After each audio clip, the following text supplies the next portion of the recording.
Good evening mga guys. Another video na punta mga guys na to ang voice over. Mo din siya ang signage sa Cafe Raisus. Ug mo ni siya ang mga trabaho kaya adlaw sa Tikwads at saka may ilaw na din yan guys.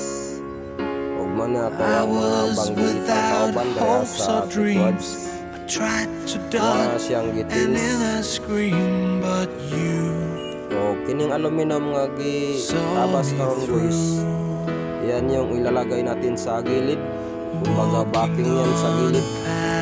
Yan malapit nang matapos pag-finish ang lips.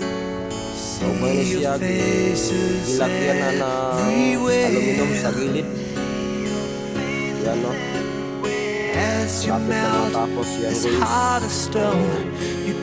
Kaya lang at tama na ito ang voice over. Pinakapagoy pag istorya dari kay basig bisag asa na pod maabot niya itong istorya. Og daghang salamat sa inyong paglantaw mga guys.